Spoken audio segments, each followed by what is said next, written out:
할렐루야. 주님 전에 나오신 여러분 환영합니다.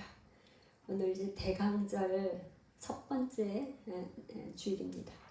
대강절, 대림절이라고도 하고 예수님이 성탄절 오시기 전 4주 전부터 첫 번째 대강절, 첫 번째, 둘째, 셋째, 넷째, 그 다음에 예수님이 오신 성탄절을 우리가 이렇게 절기로 지킵니다. 오늘은 요한복음 33강,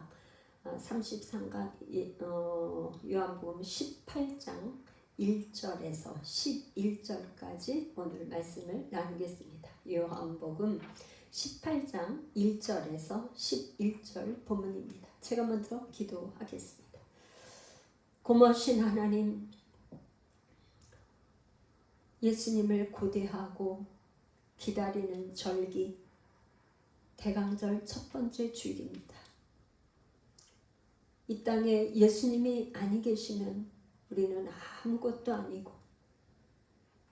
우리는 아무것도 할 수 없는, 우리의 삶의 이유가 되시고 삶의 목적이 되시며 우리의 전부가 되시는 예수님, 우리가 기다리고 고대합니다. 주님, 오늘 예배 가운데 주님 오시옵소서. 말씀으로 임재하여 주옵소서. 말씀을 들을 때 귀가 열리고 눈이 열리고 우리의 심령이 깨달아지고 알아지게 주님 축복하여 주옵소서. 예수님이 아버지 동산에서 어떤 일이 있었는지 우리가 배우기를 원하오니 깨닫게 하여 주옵소서. 유튜브 영상을 통해서도 예배하는 모든 성도들에게도 하나님의 한량없는 크신 은혜가 있게 하여 주옵소서. 예수님의 이름으로 기도합니다. 아멘. 오늘 이제 18장에서 19장까지는 예수님의 순환, 죽음, 장사, 그 예수님의 순환이 나옵니다. 예수님이 이 땅에 오신 것은 이제 것까지는 여러 가지 예수님의 7가지 표적도 받고 예수님이 자기 선언도 받고 다 우리가 봤습니다. 그리고 이제 예수님이 마지막 다락방에서의 고별 설교도 우리가 들었습니다. 또 예수님의 17장에서 예수님의 중보 기도도 우리가 배웠습니다. 이제 오늘은 예수님의 이제 예수님이 이제 감람산으로 올라가셔서 이제 기도하시면서 이제 예수님이 잡히는 장면을 우리가 보게 됩니다. 이제 제가 한 절 한 절 읽으면서 말씀을 나누겠습니다. 요한복음 18장 1절. 예수께서 이 말씀을 하시고 제자들과 함께 기드론 시내 건너편으로 나아가시니 그곳에 동산이 있는데 제자들과 함께 들어가시니라. 아멘. 예수께서 이 말씀을 하시고, 그러니까 지금 13장부터 17장까지, 그러니까 13, 14, 15, 16장까지는 예수님의 고별 설교, 17장은 예수님의 중보 기도. 이 말씀을 하시고 나서 제자들과 함께 기드론 시내 건너편으로 나가시니 그곳에 동산이 있다. 그러니까 마태, 마가, 누가 그 공관복음에서는 이게 이렇게 기드론 시내를 건너가서 이렇게 하지 않고 겟세마네로 갔다고 이렇게 합니다. 그런데 여기 지금 기드론 시내 건너편으로 나갔다고 그랬는데 이 요한복음은 공관복음과 이렇게 좀 다른 측면에서 말씀을 기록하고 있어요. 무슨 얘기냐? 그 마태, 마가, 누가에서는 공관복음에서는 예수님의 그 고난 당하는 그런 모습을 이렇게 조명을 하고 있는데 요한복음은 그런 각도에서 얘기하지 않고 있습니다. 다르게 표현을 하고 있어요. 그래서 그걸 좀 미리 이렇게 보면 겟세마네 동산에서 예수님의 이런 고뇌, 아버지의 뜻이거든 이 잔을 내게서 옮기시옵소서, 그렇게 연약한 모습, 유다의 입맞춤, 또 제자들이 다 도망가고 이런 거 나의 하나님 어찌하여 나를 버리셨나이까 뭐 이런 구절은 나오지 않아요. 그러니까 사도 요한이 이런 구절은 다 삭제를 했어요.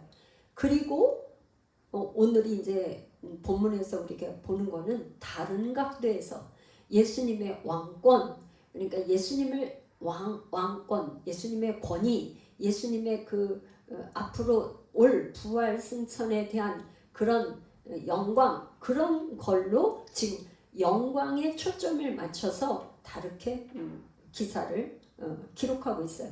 그래서 그러면 왜 요한은 기도론 시내를 얘기하고 있을까? 기도론 굳이 그냥 감람산으로 올라갔다고 하면 될 텐데, 그 겟세마네 동산에서 기도하셨다고 하면 되는데 왜 기도론 시내를 건너서 건너편으로 나가셨다고 했을까? 이거는 우리가 구약에서 한번 우리가 좀 찾아볼 필요가 있어요.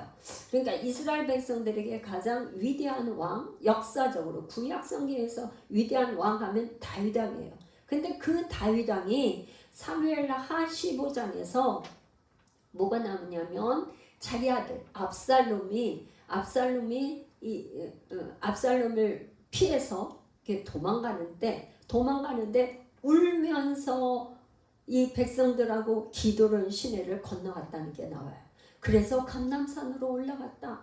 그런데 이 다윗 왕, 이스라엘 백성들이 그렇게 위대하다고 생각하고 있는 그 다윗 왕은 자기 아들 압살롬이 반란을 일으켜서 그 압살롬을 피해서 도망치기 위해서 기도론 시내를 건너갔어요. 근데 우리 유대인의 왕, 이스라엘의 왕으로 오신 이 예수님은 그게 아니고 자기 스스로 기도론 시내 건너편으로 나아가시니 그곳에 동산이 있는데 그 동산은 겟세마네 동산. 그래서 초대교회 그리스도 교회 초대교회에서는 어떻게 했냐? 겟세마네 동산 이렇게 불렀던 거죠. 그러니까 공관복음에서는 겟세마네라고 했고, 그러니까 요한복음에서는 그곳에 동산이 있는데 그래서 겟세마네 동산 이렇게 부릅니다. 그래서 제자들과 함께 들어가시니, 그러니까 예수님은 지금 다윗은 자기 아들 압살롬을 피해서 도망가기 위해서 기드론 시내를 걸러서 감람산으로 갔는데 예수님은 뭐예요? 스스로 지금 제자들과 함께 들어가셨다. 이렇게 기록하고 있어요. 2절 그곳은 가끔 예수께서 제자들과 모이시는 곳이므로 예수를 파는 유다도 그것을 알더라. 지금 2절에서 그곳은 어디에? 동산이죠. 그곳 동산은 가끔 예수께서 제자들과 모이시는 곳이라고 했어요.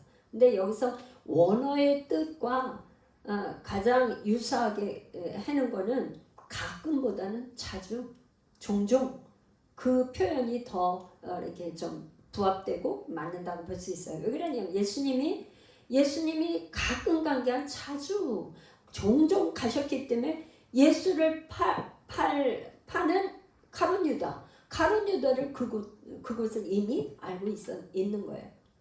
그런데 우리가 생각할 때 보통 지금 예수님께서 굳이 그 감람산에 그 동산에 거길 안 가셔도 돼요. 그죠? 이게 지금 예수님이 만약에 보통 사람들은 나를 누가 추적해서 잡으러 온다 그러면 어떻게 되죠?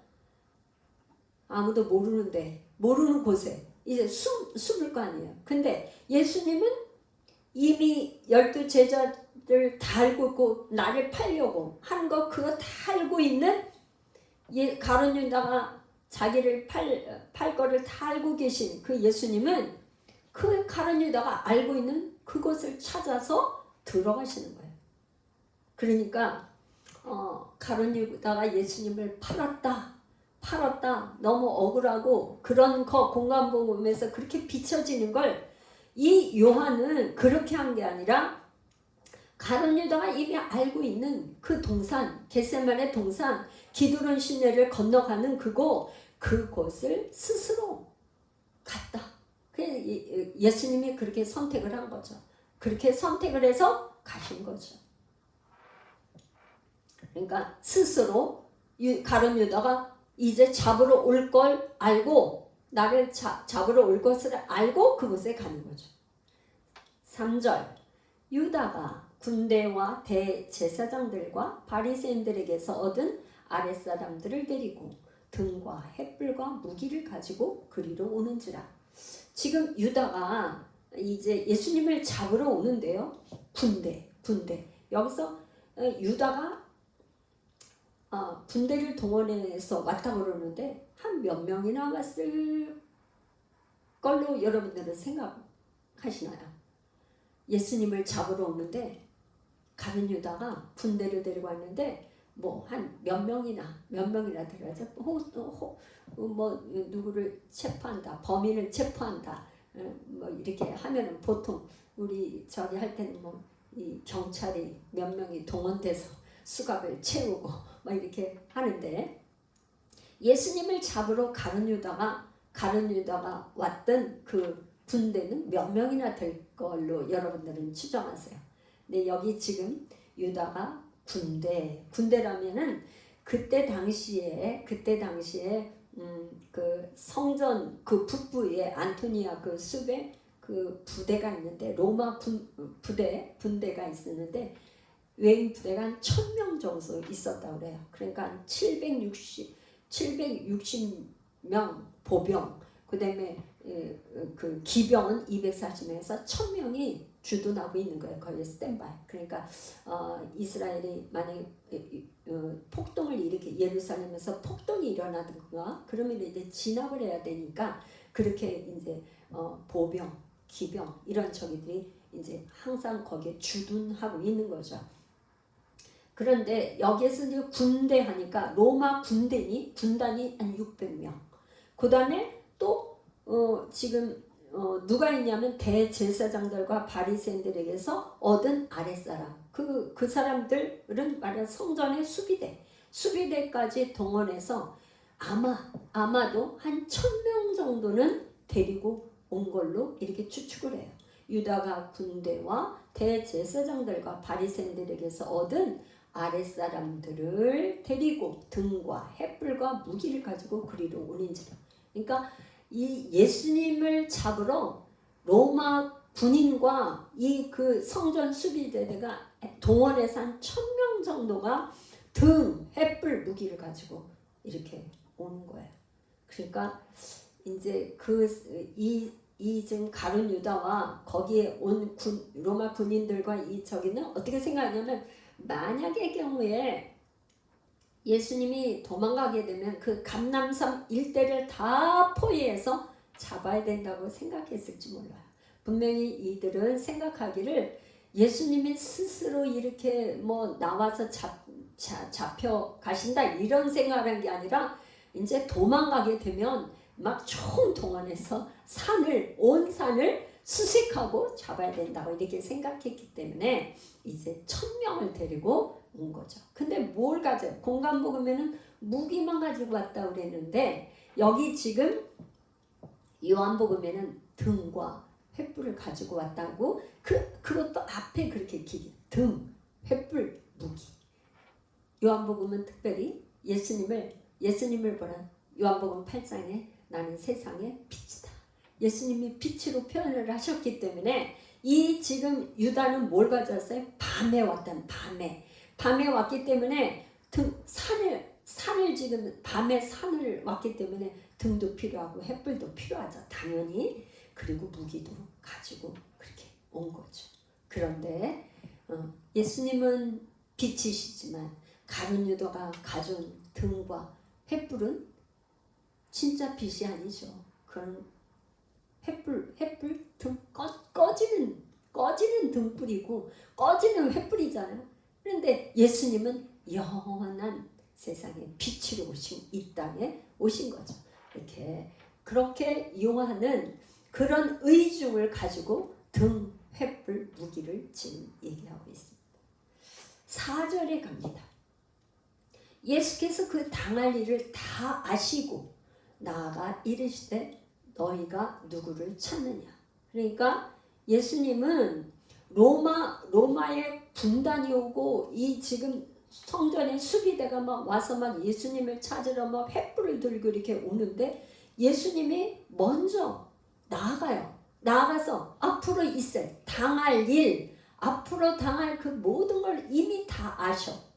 요한복음에서는 안다는 표현과 때라는 표현이 계속 반복해서 나오는 것을 볼 수 있죠. 그러니까 예수님은 이미 다 아시는 거예요. 되어질 일, 당할 일을 다 아셔. 그렇기 때문에 붙잡혀서 비굴하게 잡혀가는 게 아니고 예수님이 당당하게 앞으로 나아가서 너희가 누구를 찾냐? 너희가 누구를 찾으러 왔느냐? 미리 이렇게 먼저 물어보는 거예요. 5절 대답하되 나사렛 예수라 하거늘 이르시되 내가 그니라 하시니라. 그를 파는 유다도 그들과 함께 섰더라. 여기서 나사렛 예수 누구를 찾냐 하니까 나사렛 예수라고 그러죠. 그러니까 이 예수는 그때 당시에 아주 흔한 이름이에요. 그러니까 예수라는 이름인 자기 백성들을 그들의 죄에서 구원할 자, 구원자라는 이름이 메시아 대망사상이 있어서 구원자라는 이름 예수를 그렇게 많은 사람들이 예수 이렇게 했어요. 그러니까 예수님은 그 많은 예수 중에 그 중에 나사렛에 사는 예수라는 거죠. 그래서 나사렛 예수라 이렇게 얘기하는 건 이 지금 로마 군인이 얘기한 이들이 대답한 나사렛 예수는 맞아요. 나사렛은 아주 천하게 아주 천한 사람들이 사는 곳, 가난한 동네, 그러니까 무시하고 멸시하고 한 그런 표현으로 나사렛 예수라 이렇게 얘기를 하는 거죠. 그랬더니 예수님이 이르시되 내가 그니라. 너희들이 찾는 나사렛 예수 내가 그니라. 이렇게 이해도 하겠지만 예수님께서는 내가 그니라는 이 말을 5절, 6절, 8절에 3번을 반복해서 사도 요한이 기록하고 있는 것은 무슨 뜻이냐? 이거는 출애굽기 3장 14절 모세가 떨기나무에서 불타는 떨기나무에서 여호와 하나님을 만나죠. 그러니까 너가 가서 애굽에 가서 내 백성을 구해라 하니까 그들에게 너를 보낸 그분의 이름이 뭐냐고 이름을 물으면 내가 뭐라고 대답을 하면 좋겠습니까? 그러니까 여호와 하나님께서 뭐라고 얘기했냐면 나는 스스로 있는 자다. 그렇게 여호와의 이름을 하나님의 이름을 물어봤을 때 하나님이 대답하신 여호와 하나님께서 대답한 나는 스스로 있는 자야. 스스로 있는 자. 그러니까 이 세상에 스스로 존재하는 분은 하나님밖에 없죠. 어떻게 스스로 존재하겠어요? 절대자 한 분만 스스로 존재할 수가 있죠. 우리는 스스로 존재하는 게 아니라 누군가의 부모로부터 태어났잖아요. 스스로 태어난 게 스스로 존재하는 게 아니라 부모, 어머니, 아버지가 계셔서 거기서 태어났단 말이에요. 그런데 이 여호와 하나님께서 자기 이름을 얘기할 때 나는 스스로 있는 자야. 그 구약에서 스스로 있는 자가 신약에 와서 내가 그니라 이 말은 에고에미 나는 스스로 있는 자야. 나는 하나님이야 그런 말이죠. 그러니까 나는 하나님이라 내가 그니라 하니까 그를 파는 유다도 그들과 함께 섰더라. 6절 예수께서 그들에게 내가 그니라 하실 때에 그들이 물러가서 땅에 엎드러지니라. 그러니까 이 로마 군이란 1000명의 이 사람들이 그냥 막 횃불과 등과 이런 무기를 들고 막 달려왔는데 예수님이 뭐라고 하시냐면 내가 그니라. 내가 하나님이라는 이 말에 에고엠이 이 말에 거기에 있던 그 군인들 군사들이 뒤로 물러가서 땅에 그냥 엎드러진 거예요. 어떻게 이렇게 할 수 있었을까요? 예수님의 영적 권위죠, 권위. 그러니까 요한은 예수님의 이 영권, 영적인 권위, 위엄 이런 거를 나타내고 싶었던 거예요. 그래서 이제 물러가서 땅에 다 군사들이 엎드러지는 거예요. 이에 예수님께서 또다시 물어요. 또다시 누구를 찾느냐 물으신데 그들이 말하되 나사렛 예수라 하거늘 두 번 반복해서 예수님이 얘기를 하는 거예요. 한 번이 아니고 두 번. 예수께서 대답하시되 너희에게 내가 그니라 하였으니 나를 찾거든 이 사람들이 가는 것을 용납하라. 그러니까 이 예수님 너희들이 나를 잡으러 왔으면 나만 잡아가면 돼. 그리고 나와 함께 있는 이 11명의 제자, 이 제자들에게는 손을 대지 마. 그리고 이 제자들은 다 내 제자들은 다 풀어줘. 그렇게 얘기를 하는 거죠. 우리는 이 세상은 어떻습니까? 세상은 어떤 큰 문제, 뭐 잘못한 일이 생겨서 그렇게 하면 뭐예요? 제일 밑에 있는 쫄병 하나, 그래서 대신 감옥에 가라고 이렇게 하잖아요. 그런데 예수님은 뭐야? 내가 이 모든 책임 나를 잡아가되 내 부하들, 내 제자들은 손대지 마. 이렇게 딱 제자들을 보호하는 거죠. 이것은 뭐예요? 이것은 9절. 이는 아버지께서 내게 주신 자 중에서 하나도 잃지 아니하였사옵나이다 하신 말씀을 응하게 하려 함이라. 그러니까 예수님은 이미 요한복음 1장부터 계속 앞에 말씀을 하셨는데 그 중에 특별히 아버지의 뜻을 얘기했어요. 요한복음 6장 39절 나를 보내신 이의 뜻은 내게 주신 자 중에서 내가 하나도 잃어버리지 아니하고 마지막 날에 다시 살리는 이것이니라. 그러니까 창세전에 이미 하나님께서 계획하시고 이렇게 섭리하셔서 이게 하나님의 백성으로 선택받은 택함을 받은 사람들, 아버지 하나님의 자녀들은 한 사람도 잃어버리지 않고 다 마지막 때 다 살리는 것. 이게 아버지의 뜻이라는 거죠. 그 말씀을 응하게 하려 함이라고 말씀하고 있어요. 10절.